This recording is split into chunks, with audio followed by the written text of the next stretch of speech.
Good evening, everyone, and welcome to the world premiere of Tapeworm, directed by Fabián Velasco and Miloš Mitrovič. Right on. I was talking earlier with one of the producers on the film, if I recall this conversation correctly, Steph, about a running competition amongst Winnipeg filmmakers to make their city look the ugliest. I think there's a case to be made that Fabián and Miloš succeed. But I think in another sense they fail because this is too aesthetically impressive and interesting a film to be labeled ugly. They also beautifully balance pathos, humor, and humanity in a way that I hope you all enjoy. We're also very lucky to have them with us, so yes, stick around for a Q&A and join me in welcoming Fabián Velasco and Miloš Mitrovič.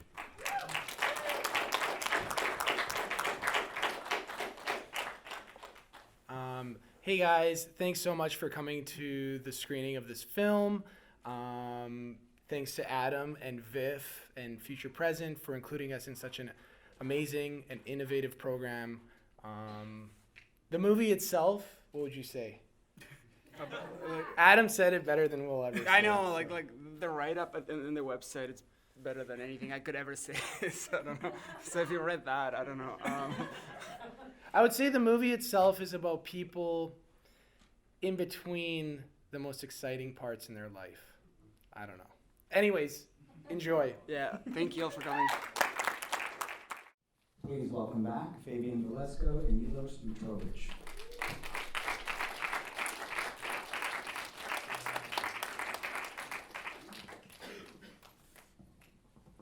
All right. Thanks for watching the movie. Before we start the Q&A, I just want to acknowledge a couple of people who are here who are in the movie. We have Alex Atea,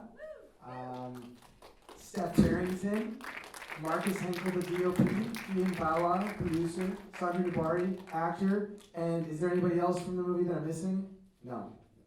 Awesome. Thanks, guys. Could you tell us about the journey of Tapeworm? Where does it begin and how did it lead here? That's a very good question. It's very unorthodox how we attempted to do this movie compared to our other films, we've made a couple of shorts together. And in the process of making those shorts, we started getting some festival traction. And with festivals, you do a lot of partying in between each movie. And we were doing a lot of fun stuff. And we both got really sick when we came back from like the many festivals that we went to. And then we started getting really scared and thinking that we were gonna die. And yeah, like the bowel movement stuff, that's so true. Miloš just blood in his stool. I thought I had tapeworm for, like at one point, I'm not gonna go into details why, but I was convinced that I had tapeworm, and that's how we thought about making a movie. about this character. And then of course, all the other characters kind of came about in a very unorthodox way of the way we make movies, which is kind of we sit together and we think about ideas, but this time it was kind of like this idea came from just being hypochondriacs. And then I had an idea a long time ago about me, because I lived with my parents until very recently. So I thought, oh, this is so pathetic. All of these things that happen in my life, like when the mom is putting the clothes on, when I'm putting the clothes on. Like I think my I've seen jeans, eh? Yeah, I'm wearing those jeans. So the thing is, all of that stuff, I was like, this should be in a movie. And then like, we really liked Alex Atea's comedy, and we also liked the movie Entertainment by Rick Alverson. So we thought it would be perfect to approach her and ask her if she wanted to play this comedian who has this really funny, but kind of, for some reason, not funny in that world kind of comedy. And then slowly we built on this vignette structure of the film. Right. Can you talk about the choice to shoot on 16 and maybe more about the actual shooting process? Yeah. We just really like the way 16 looks. I don't know, I'm not really a fan of digital. To me, it looks kind of boring and flat sometimes, I guess, and it fit the story, and I don't know. That's mainly the main reason why, I guess. Yeah, we use this camera, the RESR3 from the Winnipeg Film Group, and it just had this really old school vibe. And we got half of the film stock developed at Niagara Film Studio, and they do a really kind of raw look to it that's like really, I don't know, grungy almost. And halfway through it, we decided to send it to this other place called Mel Studios. So that was much cleaner. Like the developing was much cleaner, so it didn't have the same look. I mean, I don't know. We like both looks. We like both, but but also on that topic, we shot it with, we didn't have any money, we made it with like our own money. So shooting on film was a lot of expenses, I guess. So we couldn't do a lot of takes. We did like maybe like the most we've done was like maybe 4 takes in one scene. So like everything's like either 1 take or 2 takes, and yeah. So it's. You mentioned Rick Alverson. I definitely see some tonal similarities in your work, but could you talk about what interests you about kind of walking that fine line between tragedy and comedy and irony and sincerity?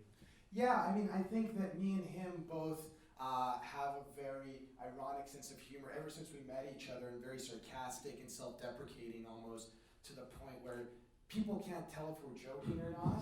And I think that we really were interested in this kind of anti-comedy style of film. Like cringe comedy, essentially. It's like, I don't know, that's my favorite kind of humor, I guess. Being uncomfortable, and like when you're watching something that's like, I don't know, Larry David and Curb Enthusiasm and those kind of shows. Yeah. The comedy, like that kind of Yeah, and we were even saying a long time ago, and we were being very sarcastic / sincere about this, because we're never sincere, but we're very sincere. It's very weird. Almost I feel like we're having a sincere conversation. Exactly, right now. And we were saying, we were watching Alex's character, and she was like in the bandage, and we were like, wow, we really like to put our character through all of this hell for some reason. I don't know why, but Yeah. it's just interesting. I don't know. There's nothing sadder than a stand-up comedian who can't stand up. Yeah, exactly. Which I didn't even think about that until after we finished the movie. Somebody said, "Oh, that's funny, a stand-up comedian." And we were just like, and I was like, "Oh, that is funny." I guess. But I didn't. It wasn't intent. Well, I don't know. I didn't see it that way. But Can you talk about the approach to the rest of the casting and what you were going for, and maybe how you work with actors? Well, I mean, for Adam Brooks, he's the main kind of lead when it comes to the sick guy. And we're huge fans of Astron 6. We always were their filmmaking team, and Adam is a part of that. And we became friends, and he was always very supportive of us. And when he found out we were doing a feature, we asked him if he wanted to be in it, because he has this like real disgruntled old guy vibe, and we wanted to get him in there. And he's also, like, in my opinion, one, if not the best actor in all of Manitoba. Looks-wise, and just the way he delivers lines, he's just amazing, and the fact that we got to work with him was really awesome. And everybody else, I mean, Alex, Steph, Sam Singer, who's the guy that plays guitar, he gave us all of his songs and stuff like that. We really liked Sam because we hang out with him. yeah, like most of these people were like friends, and so like, we just hung out, and yeah. Would you collaborate then on building a character, or was it more strictly? Yeah, most of the scenes were pretty improvised on set. Like we didn't really have a script. We all like the way we'd approach it. We like if we had to shoot like on the weekend and like on Wednesday, we'd like, oh shit, we have to shoot something on Saturday, and then we didn't know what. So yeah, we would think of locations and then show up to the locations, and like the salami thing, for example, that's like just Sam was telling Stephanie the story like before we're shooting. Yeah. Like we went into that scene, into that location, like knowing that we were gonna shoot that location, but no dialogue. It was gonna be a silent scene. But then Sam was just talking on like to Stephanie. He's like, "Oh, that's kind of funny. You should say that on camera." And then, so most of the scenes are kind of like that, actually. And like we have a friend. There is inside jokes in the movie. My friend Eric. A lot of the movie is like just jokes attacks. And our really good friend Eric, who's also a filmmaker, he's a young guy, and his friend, he brought him to this house and he gave him bed bugs. And then when Sam says, "Fuck that Eric guy," that's our friend Eric. We're all friends with him. But there's a lot of, we wanted it to be as genuine as possible. And the most genuine way you can make a movie with, first-time actors, for the most part, is just sit and hang out with them, and when they're talking, you're discussing stuff, and they're just talking off camera kind of thing, and that's the most genuine thing they could say. So if you catch that, and that's what we would do most of the time, we'd just say that, just do that, do what you're doing now. Maybe when we did have some parts that were scripted, they were mapped. there were maps of what was going to happen, but we never had a dialogue script where it was going to be like this, you're going to say this then. And I think that created a lot of genuine moments in the movie, including the part that he was talking about with Sam and the salami.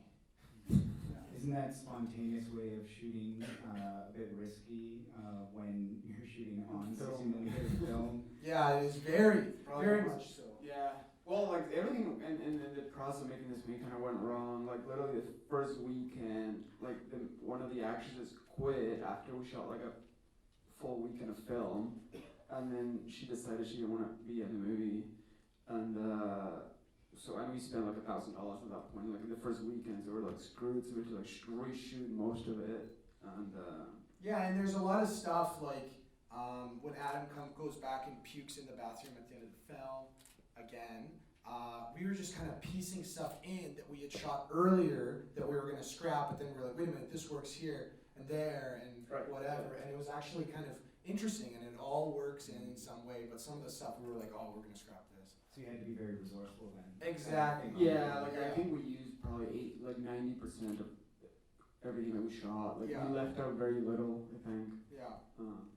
There's another part that we cut out, I can't remember. Yeah, well, when Alex is in the cavern talking about Oh yeah, we Bradley had like Cooper. we had an entire scene with Alex and this other girl, where she talks about seeing Bradley Cooper in LA. which apparently is a true thing, maybe, or like something. No, it was Beck. You saw Beck. Yeah, I saw back. Yeah. And it's very Did you funny. just mix up Beck and Bradley Cooper? Well, no, in the movie she mentions when she tells the story it was Beck, but then in the movie she says Bradley Cooper. Because it's funnier. I think so. So what's up with Winnipeg, and what did you want to capture about life there? We're gonna try to answer this question better than usual. I don't know.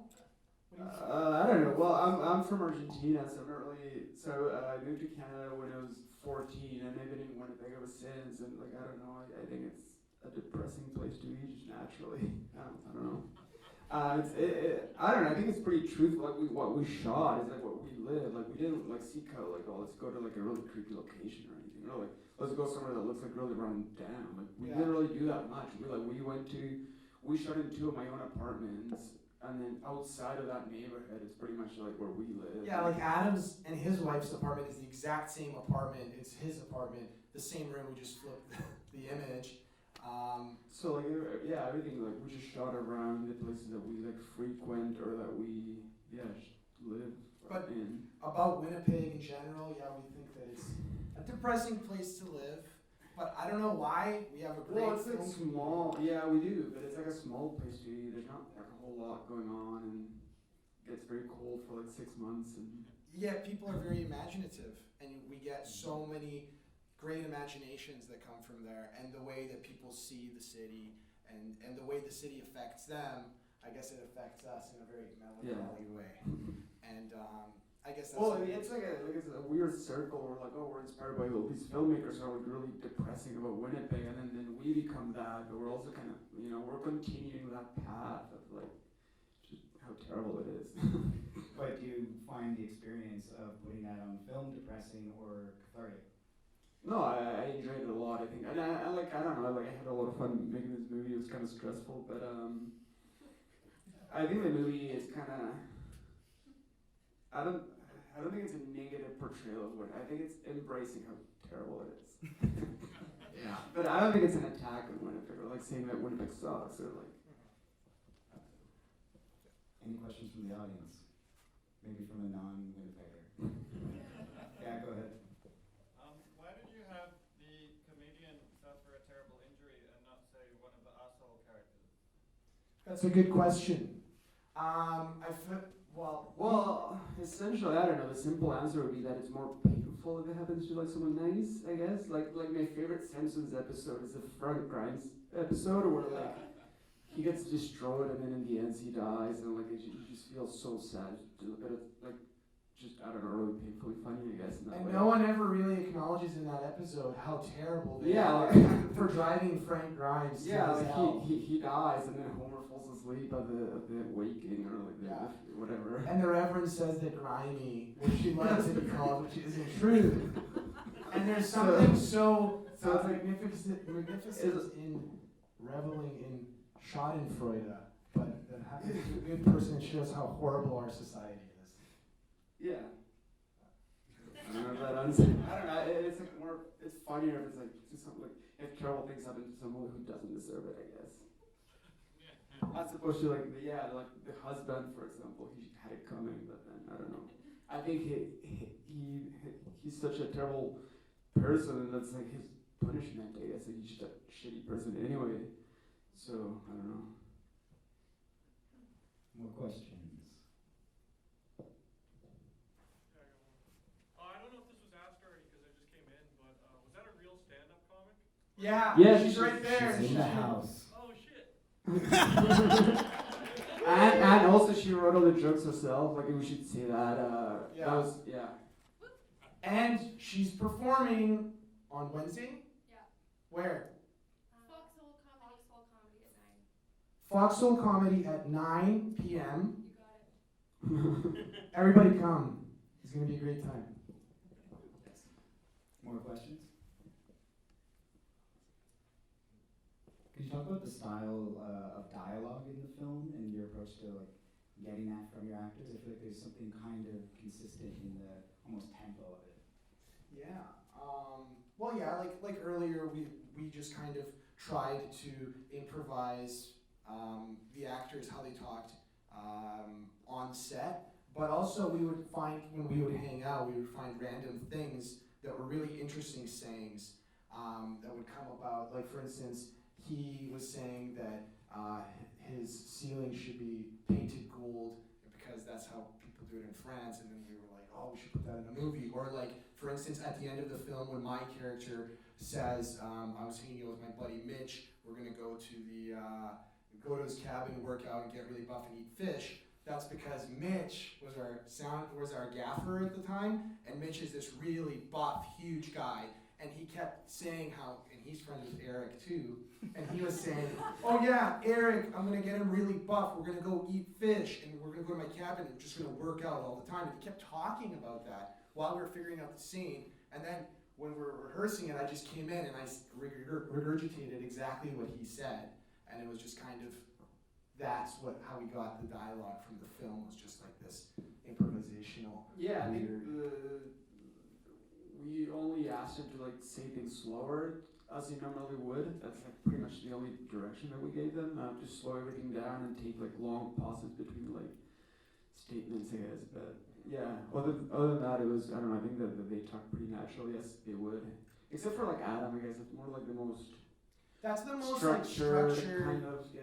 classical narrative almost way of approaching the story, which was, the hypochondriac story, which was kind of more so, that one was kind of scripted. He delivered like the most lines, like we had kind of like a loose script for that, so we kind of like told him the most what to say, but everybody else, they kind of, I don't know, we had, like a loose, like, I don't know, idea of where the scene should go, and then we told him to just talk, I guess.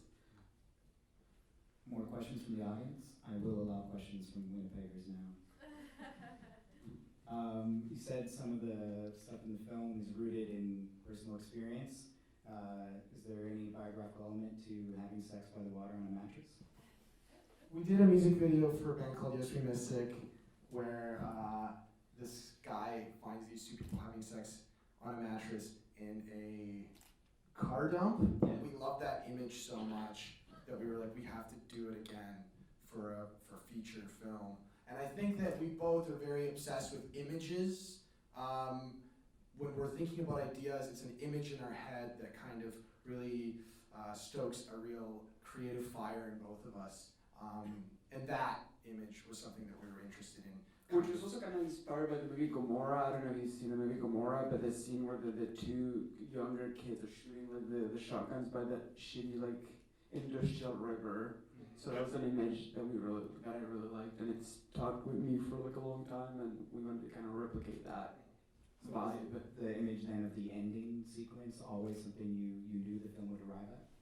Yeah, I think so. Yeah, we were always gonna do, because the way that we were like, we gotta hit everybody in the head with a hammer in the beginning of the movie. He comes and he sees these people having sex in a mattress, and then he starts crying and he's laying there and yada yada yada, and then we really wanted to start it off like that, no matter what. But ending-wise, I think so too. I think very early on we had that they should come back, and I think we had a script. Oh yeah, no, you wrote a script. Like the original idea that he would poison himself to actually get tapeworm, and then he goes into the water, he goes for a swim, and then he's going underwater. Yeah, it was like a real. Do you know who Emir Kusturica is? He's like a Bosnian filmmaker. It turns into this really like magical realism thing where he goes in the water and then everybody's in the water. So we can have like $1 million scene. But then we were like, we don't have $1 million. So what are we gonna do? You know. So will you make a magical realist film when you do? Yeah, I think so. Probably. Yeah. I know we have a tight turnaround for the next screening, so we're out of time unless someone wants to ask one last question. Otherwise, thank you, Fabián and Miloš, for being with us here in Vancouver. Thank you for coming to the Thank you all. Enjoy the rest of the festival. Thank you. Thank you very much.